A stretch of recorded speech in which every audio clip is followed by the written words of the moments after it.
नमो अरहन्ताणं नमो सिद्धाणं नमो आयरीडाणं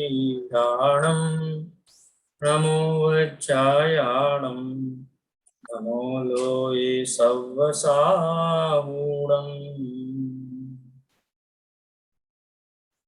इन्दसदवन्द्याणं त्रिभुवनयद मधुरविशदवक्काणम् अन्तातीतगुणाणं तमोजिणाणं जितभवाणम्।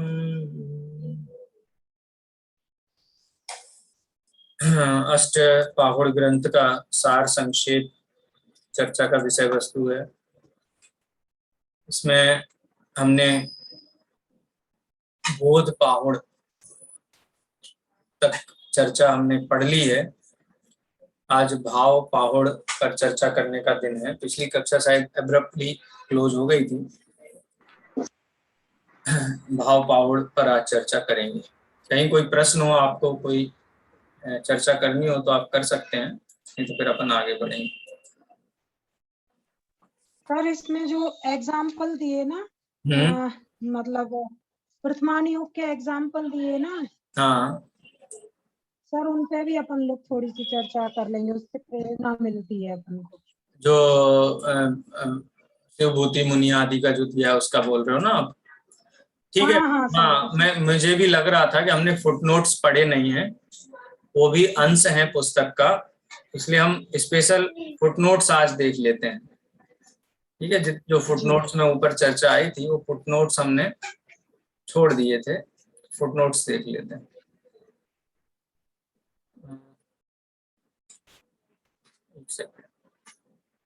भाव पावड़ शुरू कर दिया था ना हमने?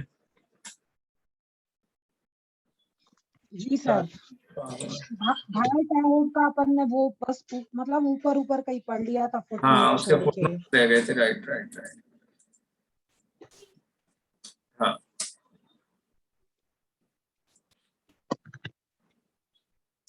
वैसे जो चर्चा है वो हमको थोड़ी थोड़ी जो दुर्लभता है, बाह्य मुनि वेश धारण करके भी निश्चय सम्यक दर्शन जिन जीवों ने प्रकट नहीं किया, उन्होंने स्वयं के साथ कितना घोर अन्याय किया है, इस बात की यहाँ पर चर्चा की गई। खासकर क्षोभसम ज्ञान रूप ज्ञान भी ले लिया, मन वचन काय की जो क्रिया रूप चारित्र है वो भी धारण कर लिया। मन को मैंने इसलिए शामिल किया, जो मन के विकल्पात्मक जो हैं, जिनको स्वभाव रूप विकल्प है, उनको ही रत्नत्रय समझ के आराधना की गई, लेकिन वास्तव में वो विकल्प तो भाव परावर्तन पूरे कराने के लिए हैं, भाव परावर्तन की अपेक्षा से हैं, और भाव परावर्तन संसार है, मोक्ष नहीं। शुभ भाव के अंतर्गत आने वाले समस्त विकल्प भाव परावर्तन रूप है, और भाव परावर्तन संसार है। जब भी परावर्तन की चर्चा की जाती है तो वो नकारात्मक दृष्टि से की जाती है। परावर्तन का मतलब संसार परिभ्रमण, और शुभ भाव जितने हैं वो सब भाव परावर्तन के अंतर्गत आने वाले ही इकाइयां, यूनिट्स हैं।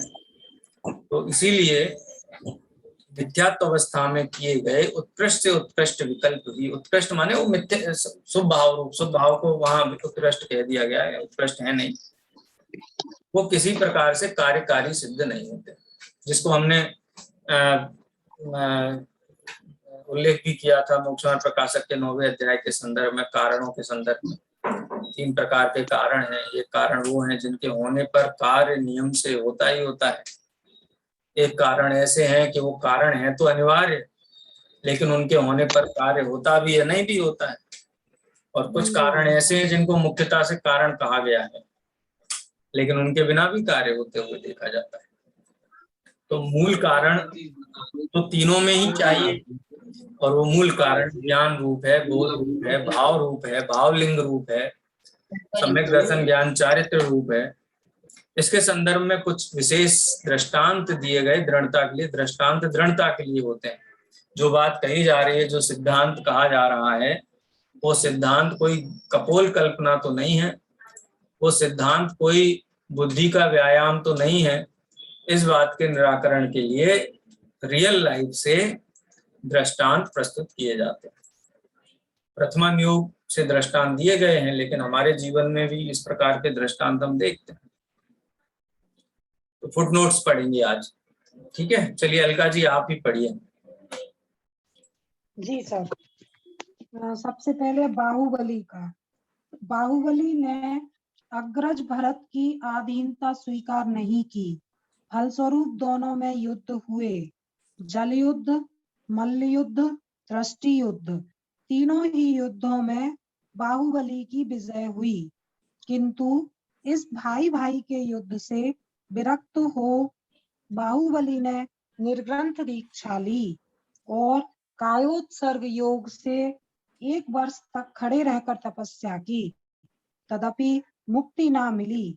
कहा जाता है कि उनके मन में मान कसाय की कलुषता विद्यमान थी। जब यह कलुषता दूर हुई तभी उन्हें केवल ज्ञान हुआ। अच्छा, इसका विश्लेषण हमको समझना पड़ेगा। देखो, बाहुबली मुनराज कोई मिथ्या दृष्टि मुनराज तो नहीं थे, वो तो चरम शरीरी थे, चाहे एक सम्यक दृष्टि थे, सभी जानते हैं। ठीक है। अब दूसरी बात, मुनि लिंग के धारी सम्यक दृष्टि जीवी 8 मद से रहित होता है। ये तो 6ठे 7वें गुण स्थानवर्ती मुनराज, उनको किस जाति का मद हो सकता है, उनको कैसा विकल्प हो सकता है। लेकिन कर्णानुयोग की सूक्ष्मता से हम जाएं तो 1000 वर्ष तक तप करते हुए भी उनको छपक श्रेणी नहीं हुई। तो इससे क्या सिद्ध होता है कि वो अंतर्मुहूर्त जो है, उत्तम सहन से एकाग्र चिंता निरोधो ध्यानम अंतर्मुहूर्त, यानी वो शुभ विकल्प में रहे, 6ठे 7वें गुण स्थान में झूलते रहे, लेकिन जो वीतरागता का जो निर्बाध जो क्रम है वो क्रम नहीं हुआ। तो निश्चित रूप से शुद्धोपयोग से च्युत होते रहे, शुभ भाव में आते रहे। तो शुभ भाव के विकल्प तक ही आप इस चीज को लेना, क्योंकि लोक प्रचलित कथाएं हैं, वो लोक रूढ़ियों से कई प्रकार से प्रचलित हो जाती हैं, उनका निषेध नहीं है। लेकिन हम मुनिराज बाहुबली को हम मानी कह दें वो भी मुझे योग्य नहीं लगता है। लेकिन ये बात तो सत्य है कि वो केवल ज्ञान प्रकट करने में जो समय लगा, कि वो उनको शुभ भाव का विकल्प था, संजुलन कसाय संबंधी विकल्प था, वो किसी भी जाति का हो सकता है और मान रूप भी हो ही सकता है ना। क्रोध मान माया लोभ, क्रोध संजुलन क्रोध, संजुलन मान, संजुलन माया, संजुलन लोभ था। लेकिन अशुभ जाति का रहा हो, इस पे अपने को थोड़ा सहमति नहीं हो सकती है। लेकिन कलुषता थी, हम शुभ भाव को भी कलुषता ही कहते हैं। इसीलिए निर्मल रत्नत्रय का महत्व है, बाह्य लिंग का महत्व नहीं है, शुभ भाव का भी महत्व नहीं, लेकिन वीतराग भाव रूप निर्मल परिणति और निर्मल शुद्धोपयोग, ये दोनों ही केवल ज्ञान की उत्पत्ति में कारणभूत है। ये बात यहाँ से सिद्ध होती है। ठीक है, आगे देखते हैं, पढ़िए। मधु पिंगल। राजा मधु पिंगल एवं राजा सगर दोनों ही राजकुमारी सुलभा के स्वयंवर में गए। वहां राजा सगर के मंत्री ने छल से नया सामुद्रिक शास्त्र बनाया और कहा कि पिंगल नेत्र वाले वर से कन्या का वरण हो तो वह मर जाता है। यह जानकर राजा मधु पिंगल के नेत्रों को पिंगल वर्ण जानकर राजकुमारी ने राजा सगर का वरण किया। इस घटना से विरक्त होकर मधु पिंगल निर्ग्रंथ दीक्षा धारण करके कठोर तप करने लगे। तदनंतर सगर के मंत्री का कपट ज्ञात होने पर निदान किया कि मेरे तप का फल यह हो कि मैं अगले जन्म में सगर के कुल को निर्मूल करूं। अतः वह मरकर महाकालासुर नामक देव हुआ। इस प्रकार स्पष्ट है कि मधु पिंगल मुनि निदान मात्र से भाव बिगड़ जाने से मुक्ति प्राप्त नहीं कर सके। अब यहाँ भी मतलब जो अग्नि दिगंबर मुनराज हैं, सम्यक दृष्टि से उपसम सम्यक दृष्टि भी हैं, उनको भी अपने भाव वीतरागता की स्थिरता के लिए निरंतर पुरुषार्थवंत रहना चाहिए। स्टोरी तो अपन को समझ में आ गई। सामुद्रिक शास्त्र कहते हैं जिसमें शरीर के लक्षणों द्वारा भविष्यवाणी की जाती है, उनके शुभ अशुभ, शरीर, आंखें का रंग कैसा है, बाल कैसे हैं, चेहरा कैसा है, ये जो शरीर की आकृति होती है ना, उसके आधार पर कोई भविष्यवाणी करना या गुण दोषों का कथन करना, इसको सामुद्रिक शास्त्र बोलते हैं। तो सगर के मंत्री, पिंगल वर्ण किसे, पिंगल का मतलब पिंगल पीला वर्ण, होता है, पिंगल का मतलब पीला होता है। हाँ, तो उनका नाम मधु पिंगल था। मधु का मतलब होता है शहद, पिंगल माने पीला, माने उनका वर्ण शहद के जैसा पीला रहा होगा। तो एक ऐसी किताब बना दी फर्जी, जिसमें लिख दिया कि ये जो कन्या है, जिस नक्षत्र और जिस उसमें पैदा हुई है, यदि उसकी शादी पिंगल वर्ण की आंखों वाले व्यक्ति के साथ होगी तो उसका उसका मरण हो जाएगा। तो ऐसा पता होने पर विवाह आदि संबंध नहीं होते हैं। और उसका उद्देश्य ये था कि दो ही कैंडिडेट वहां पे होंगे, एक पिंगल मधु पिंगल और ये, और मधु पिंगल को हो सकता है आसक्ति रही हो और इस घटना से उनको विरक्ति हो गई, और विरक्ति से उन्होंने मुनि दीक्षा धारण कर ली। विरक्ति वैराग्य हो गया, सम्यक दृष्टि सम्यक दृष्टि जीव। लेकिन कभी ये भेद ज्ञात होने पर एक जैसे साधन मिथ्या दृष्टि हो गई, किसी एक कसाई की तीव्रता, समझ लो क्रोध कसाई की तीव्रता के कारण, जैसा कि द्वैपायन मुनि को भी हुआ, वैसी कथा ये भी है। तो उस कसाई के कारण उनको ये निदान हुआ कि अब तो मधु सगर हैं, सगर राजा हैं, शक्तिशाली हैं, ऐसे तो उनका कुछ नहीं बिगाड़ सकते हैं। लेकिन मनी मन में ये गांठ बांध ली कि नहीं, मैं इस व्यक्ति से बदला लूंगा, कुल का नाश कर दूंगा। ये तो शब्द है, प्रथमा योग के संबंध में हमने पढ़ाई है शास्त्रों के कथन करने की पद्धति में, माने जो भी दुर्भावना व्यक्त की होगी। और सम्यक दृष्टि जीव जब निदान करता है तो पूर्व में पुण्य का बंध किया हुआ जीव है ना, तो वो निदान के फल में इस प्रकार की अवस्था उसको प्राप्त होती है। और काला के देव हुए, असुर जाति देव माने भवनवासी देव हुए। भवनत्रिक में मिथ्या दृष्टि जाते हैं, यानी सम्यक दृष्टित होकर के मिथ्यात्व हुए और भवनवासी देव हुए, और फिर आगे की जो भी कथा रही। लेकिन जो आचार्य कुंद देव ने यहाँ बात कही कि परिणामों का कितना महत्व है, उत्कृष्ट लिंग के धारी, उत्कृष्ट आचरण के धारी हैं, विरक्त होकर के मोक्ष प्रकट करने की इच्छा रखने वाले जीव भी यदि अपने भाव को नहीं संभाले तो उनकी कितनी दुर्गति हो सकती है। इसलिए भाव का बहुत महत्व है, निर्मल सम्यक दर्शन का बहुत महत्व है। चलिए आगे अगली कथा देखते हैं। कौन पढ़ेगा?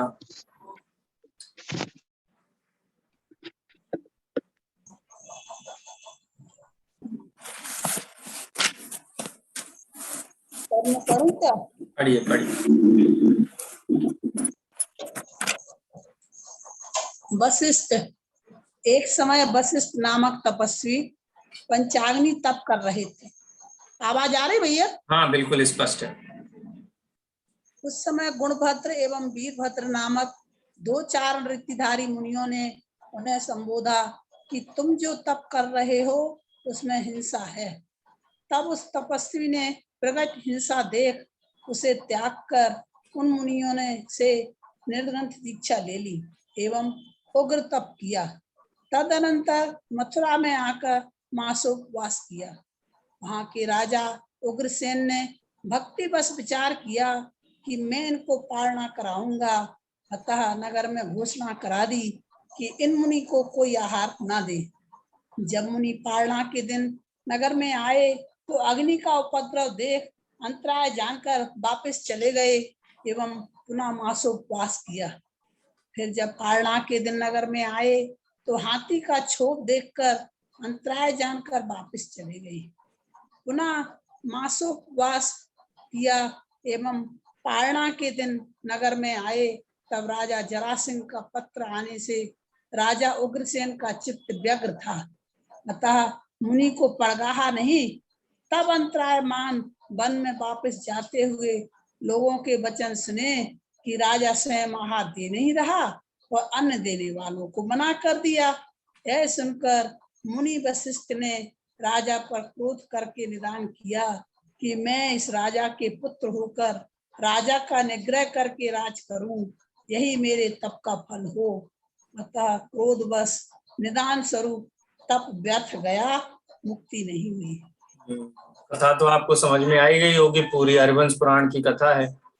उग्रसेन समुद्र विजय के जो बड़े भाई थे उनकी कथा है। और जो ये मुनिराज थे वशिष्ठ मुनि, अब क्षोभम सम्यक दृष्टि जीव हैं, जितने भी ये नारायण प्रति नारायण होते हैं पूर्व भाव में सम्यक दृष्टि होते हैं, लेकिन निदान बंद करने के कारण ये चक्री अर्ध चक्री होते हैं, सॉरी नारायण प्रति नारायण आदि के भाव में जन्म लेते हैं। हालांकि कंस प्रति नारायण नहीं थे, लेकिन जरासंध थे, जरासंध जिनका नाम आया है वो प्रति नारायण थे और कृष्ण नारायण थे। 63 सलाका के अंतर्गत तो नहीं आते हैं, लेकिन एक निर्मल जीवनचर्या वाले, मतलब मासोपवास तपस्वी मुनिराज, महामुनिराज हैं, जिन्होंने अंतराय देख करके मासोपवास करके इतने तब रिद्धिधारी मुनिराज, उनको भी यदि भाव में दोष लग जाए तो वो भी च्युत हो सकते, पतित हो सकते हैं मिथ्यात्व होकर के। और उग्रसेन के घर में ही कंस बन करके जन्म लिया, और आगे की जो दशा है वो तो आपको पता ही है। तो इसलिए भाव शुद्धि और भाव की संभाल कितनी आवश्यक है, आगम का अभ्यास, भावों की निर्मलता, उनको संभालना कितना आवश्यक है। उस भाव के बिना मोक्ष मार्ग से दूरी किस प्रकार से बढ़ सकती है, उसकी चर्चा यहाँ इस कथा में भी है। एक कथा और है, आगे पढ़ते हैं। बाहु। कुंभकारकट नगर में दंडक नाम राजा था, जिसके मंत्री का नाम बालक था। एक बार वहां अभिनंदन आदि 500 मुनि आए, जिनमें से खंडक नामक मुनि ने बालक मंत्री को बाद में जीत लिया। और मंत्री ने क्रोध करके एक भांड को मुनि का वेश धारण करवाकर दंडक राजा की रानी सुब्रता के साथ क्रीड़ा करते हुए राजा को दिखाया एवं कहा कि राजा की यह कैसी भक्ति है, जो अपनी स्त्री को भी दिगंबर को क्रीड़ा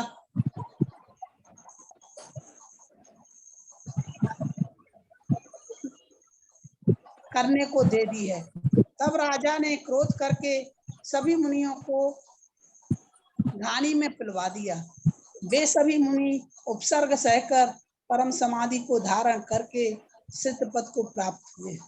कालांतर में वहां बाहु नामक मुनि आए। तब नगरवासी जनों ने उक्त वृत्तांत बताते हुए मुनि को वहां जाने से मना किया। लोगों के इन वचनों से मुनि को क्रोध उत्पन्न हुआ और अशुभ तेजस समुद्घात से राजा, मंत्री, संपूर्ण नगर एवं स्वयं भी भस्म हो गए। राजा व मंत्री साथ में नरक में गए एवं बाहु मुनि भी।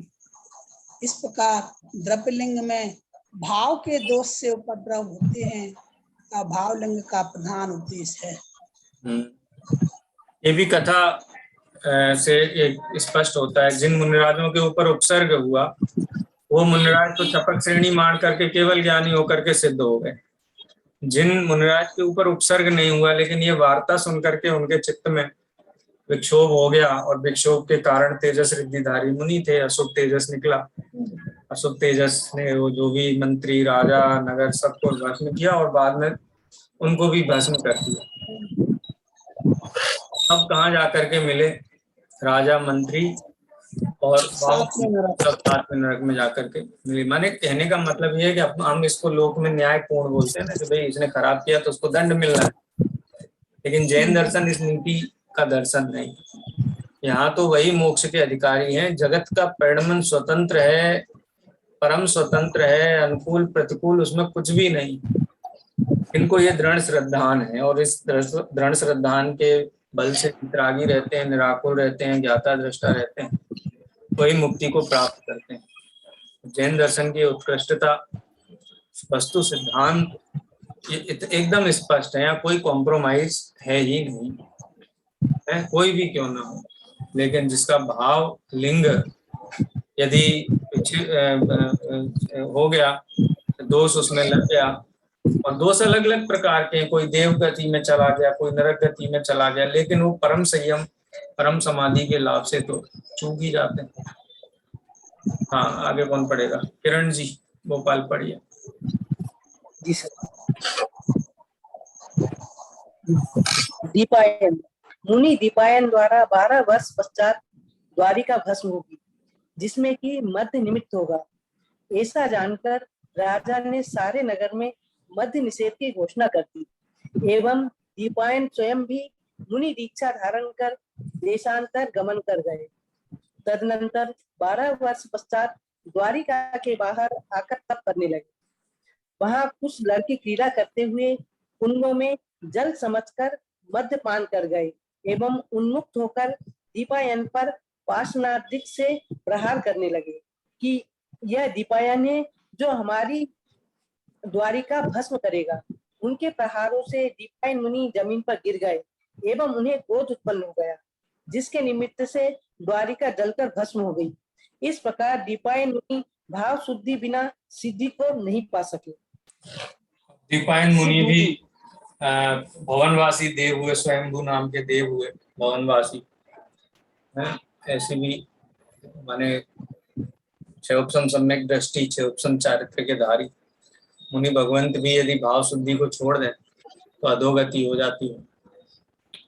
अब एक ये जितने दृष्टांत थे वो दृष्टांत नकारात्मक थे, माने भाव शुद्धि के बिना होने वाली हानियां।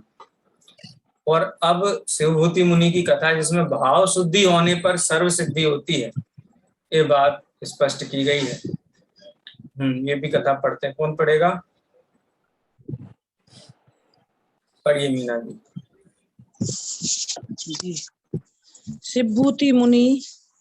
शिवभूति नामक मुनि ने गुरु के समक्ष समस्त शास्त्र पढ़े, किंतु कुछ समझ में नहीं आया। तब गुरु ने अल्प बुद्धि जानकर पढ़ाया कि मारुष मातुष अर्थात राग द्वेष नहीं करने से ही सर्व सिद्धि होती है। अतः शिवभूति इसे ही रटने लगे, पर यह वाक्य भी उन्हें शुद्ध याद ना रहा और वे तुषमास रटते हुए विहार करने लगे। रास्ते में उड़द की दाल धो रही एक युवती से किसी व्यक्ति ने पूछा, तुम क्या कर रही हो? उसने कहा, तुषमास भिन्न भिन्न कर रही हूँ। यह सुनकर मुनि को भेद विज्ञान हो गया। उन्होंने विचार किया कि यह शरीर तुष है और आत्मा मांस है, दोनों भिन्न भिन्न है। यह भेद विज्ञान होते ही वे आत्मा के अनुभव में लीन हो गए। वह कर्मों का नाश कर मुक्ति प्राप्त की। शिवभूति मुनि का दृष्टांत तुष माने छिलका, मांस माने उड़द की दाल, दोनों भिन्न भिन्न है। माने भाव वासना का महत्व है, भाव शुद्धि का महत्व है। बहुत सूत्र याद हो जाएं लेकिन भाव शुद्धि ना हो तो किसी प्रकार से कार्यकारी नहीं। शास्त्र पढ़ना साधन है, साध्य तो वीतरागता है। तो पंडित टोडरमल जी का वो है ना परिभाषा, जिस श्रद्धांत से रागादि मिटे वही श्रद्धांत सम्यक दर्शन है, जिस ज्ञान से रागादि मिटे वही ज्ञान सम्यक ज्ञान है, और जिस चारित्र से आचरण से रागादि मिटे वही सम्यक चारित्र है। क्योंकि रागादि के मिटने पर ही सुख होगा, निराकुलता होगी, केवल ज्ञान सिद्धत्व होगा। तो उसके लिए ही सब साधन भूत है, आगम उसी के लिए साधन भूत है। इसलिए भाव वासना, वीतरागता, विशुद्धि, निर्मलता, इनका मूलभूत महत्व है। बाह्य साधन तो बहुत करे, लेकिन जो उस साधन का ध्येय है, जैसे उपवास आदि करते हैं ना, अभी तो प्रासंगिक हो जाएगी ये चर्चा भी, 10 लक्षण पर्व आ रहे हैं। कई लोग धर्म का स्वरूप न समझते हुए, न जानते हुए भी, किसी ने प्रश्न लिखा है, 11वें गुण स्थान से सीधा पहले गुण स्थान में पहुंच सकते हैं। सीधे तो नहीं होता है, वो तो आगमन का जो गुण स्थान है 11वें से 10वें, 9वें, 8वें, वो गमनागमन के वही गुण स्थान है। हाँ, 11वें गुण स्थानवर्ती जी पहले गुण स्थान तक आ सकता है, ये बात सत्य है। डायरेक्ट आता है ये बात ठीक नहीं, ऐसा नहीं है, क्रम से आएगा। हाँ, क्रम से आएगा, लेकिन आ सकता है। हाँ, तो भाव शुद्धि का ही महत्व है मूल रूप से। तो उसी के लिए आराधना साधना होती है क्या। 10 लक्षण पर्व आ रहे हैं, कई लोग अजीब अजीब उपवास करते हैं, शास्त्रों में जिन उपवासों का उल्लेख भी नहीं। इस जाति के उपवास तो मुनियों के लिए भी नहीं कहे गए। क्या 10 दिन कुछ नहीं, पानी भी नहीं पिएंगे? जीवन में वैसी साधना कभी होती नहीं है। 355 दिन तो रात को भोजन का और जमीकंद आदि का भी अभ्यास नहीं होता है छोड़ने का। लेकिन है ना, ख्याति लाभ और पूजा पूज्यत्व हमको जगत प्रशंसा करेगा, हमारी ख्याति बढ़ेगी, अथवा पुण्यादि का बंद हो जाएगा, स्वर्ग आदि मिल जाएंगे, इस लालच में इस प्रकार की साधना आराधना करते हैं जो जैन दर्शन के विरुद्ध है।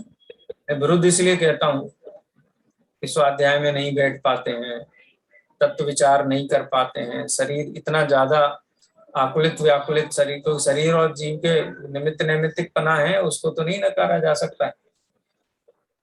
खटिया पे पड़ जाते हैं, 10 दिन बाद होने पर पूरा नगर इकट्ठा होता है, पारणा करवाता है, हाथी पे बिठा करके निकालता है। उससे कितना भाव कलंक बनता है, ये विचार करने योग्य है। उपवासों की विधि रत्नगंध श्रावकाचार आदि ग्रंथों में बताई गई।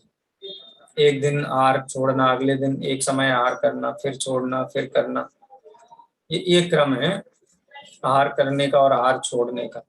लेकिन रिकॉर्ड बनाने के चक्कर में दुर्गति हो जाती है, देह की भी दुर्गति हो जाती है, परिणाम तो कितने संभल पाते हैं। तो विचार करने योग्य बात है। इसे धर्म रिकॉर्ड बनाने के लिए नहीं है, भाव शुद्धि के लिए है। भाव शुद्धि इसलिए कहा ना, जिससे राग आदि घटे वही श्रद्धा सम्यक दर्शन है। धर्म क्या है कि जिससे सुख हो, निराकुलता हो, तनाव ना रहे, क्रोध आदि ना उत्पन्न हो, ऐसे तत्व के अभ्यास का नाम धर्म है। फिर अनशन आदि क्या है भाई? ऐसे तत्व अभ्यास करने के लिए समय चाहिए, मन का स्थिरता चाहिए। कमाने खाने में लगे रहेंगे तो चित्त की स्थिरता विशुद्धि कैसे हो? इसलिए उनके त्याग का विधान है।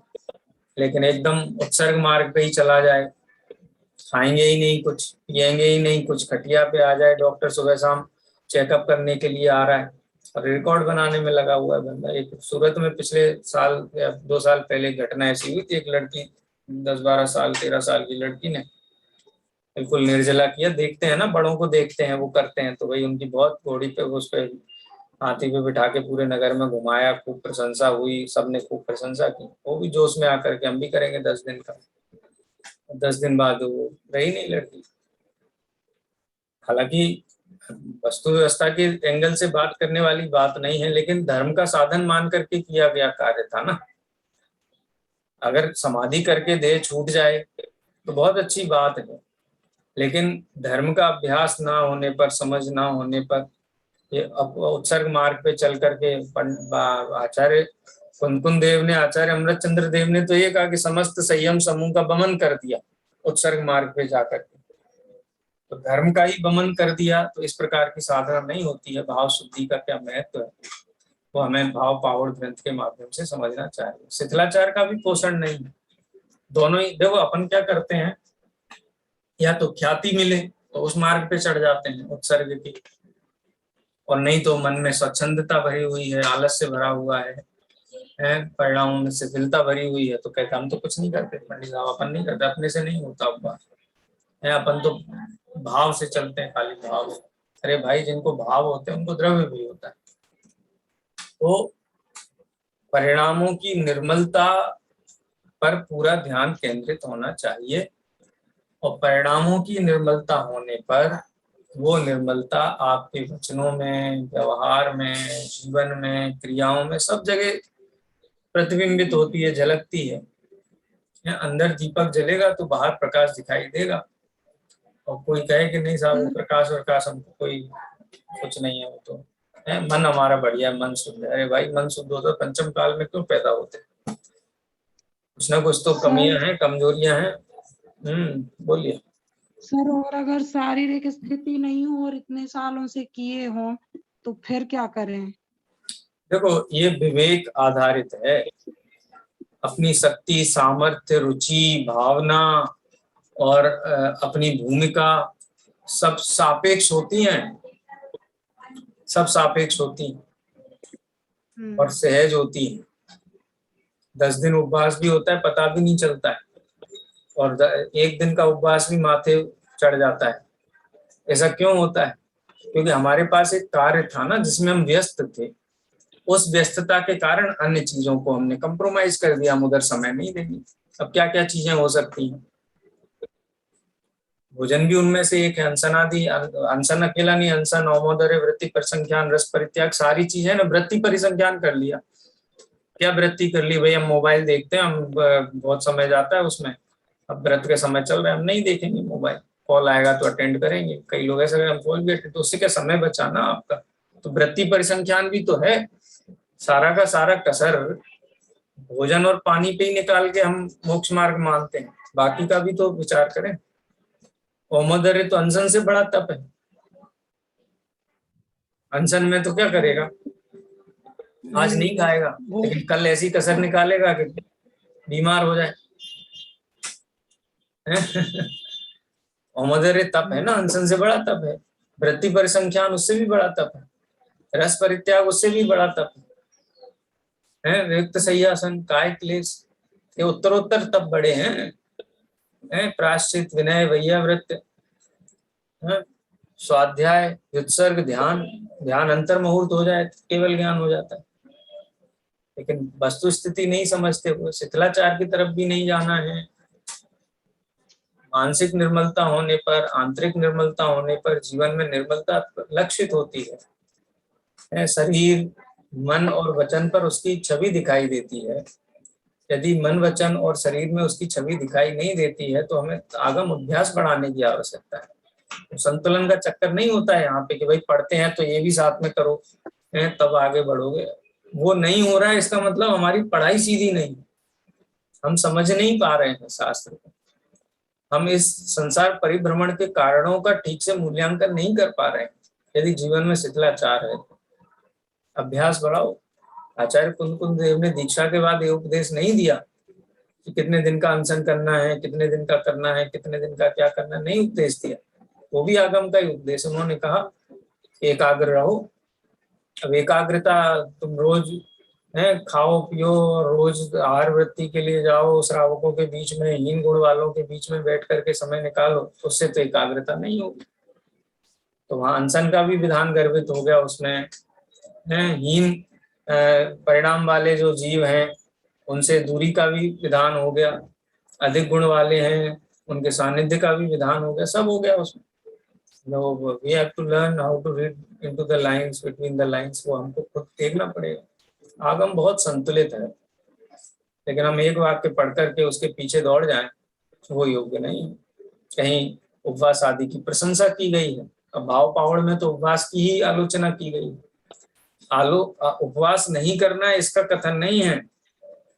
उपवास होते हुए भी कार्य की सिद्धि नहीं हुई, यानी कार्य की सिद्धि की विधि मात्र उपवास, बाह्य आचरण नहीं है, अंतरंग भाव है। अंतरंग भाव होने पर बाह्य भी होता ही होता है, उसकी तो कहना चाहिए कि वो है ही क्या बोलते हैं, अविनाभाव है।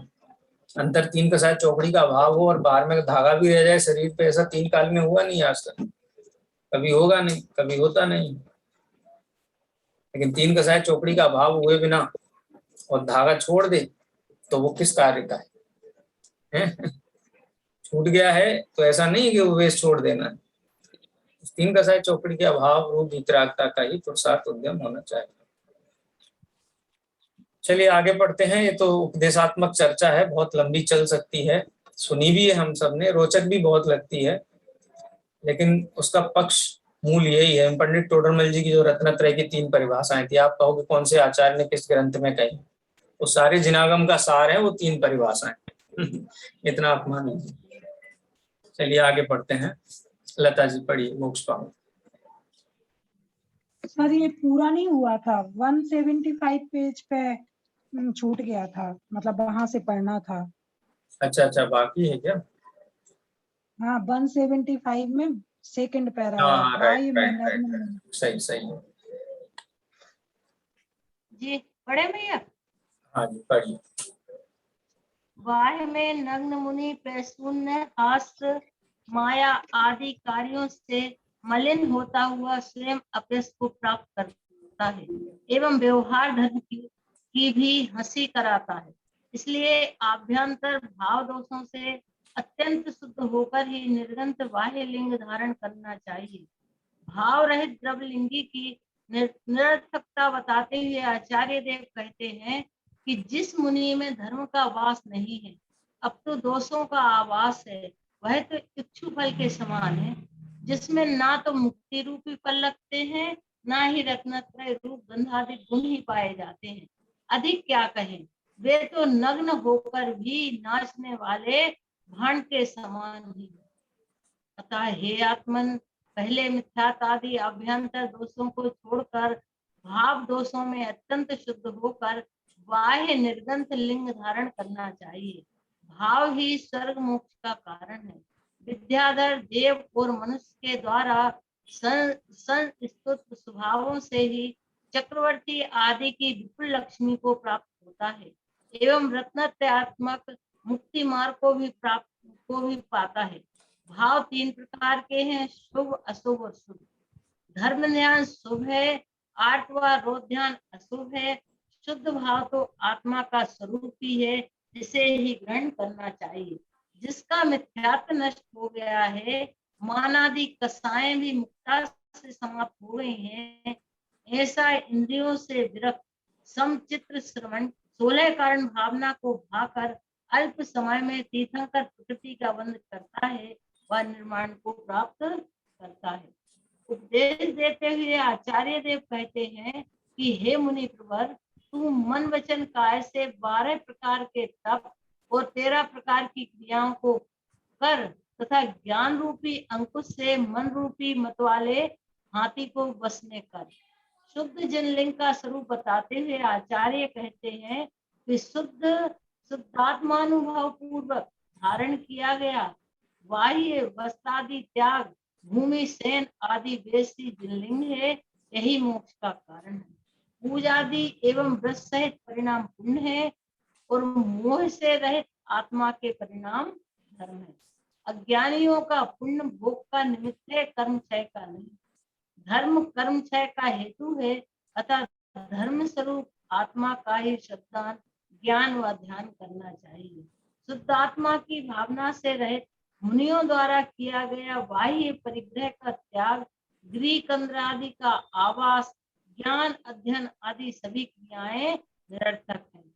इसलिए हे मुनि, लोक का मनोरंजन करने वाला मात्र बाह्य वेश धारण न कर, इंद्रियों की सेना का भंजन कर, विषय में मतरम मन रूपी बंदर को वश में कर, मिथ्यात्व और नौ कसाओं को भाव शुद्धि पूर्वक छोड़, देवगुरु शास्त्र की विनय कर, जिन शास्त्रों को अच्छी तरह समझकर शुद्ध भावों से भावना कर, जिससे तुझे क्षुधा तृषा आदि वेदना से रहित जुवन चूड़ामणि सिद्धत की प्राप्ति होगी। हे मुनि, तू 22 परिचयों को सह 12 अनित्योत्साहों की भावना कर, भाव शुद्धि के लिए 9 पदार्थ 7 तक 14 जीव समाज 14 मार्गना आदि की नाम लक्षण आदि पूर्वक भावना कर। 10 प्रकार के अब्रह्मचर्य को छोड़कर 9 प्रकार के ब्रह्मचर्य को प्रकट कर। इस प्रकार भाव पूर्वक द्रवलिंगी मुनि ही ज्ञान दर्शन चारित्र तप को प्राप्त करता है। भाव रहित द्रवलिंगी तो चारों गतियों में अनंत दुखों को भोगता है। हे मुनि, तूने अनादिकाल से अशुद्ध भावों पूर्वक अत्याचार सहित कंदमूल आदि सचित भोजन, सचित पानी आदि का सेवन किया, जिससे तूने अनंत संसार में भ्रमण करते हुए असंख्य दुखों को भोगा। यहीं विराम लेते हैं। चलिए निर्माण स्थिति करेंगे। निज निधि निज में बताई, यह अनंत उपकार है, इसके लिए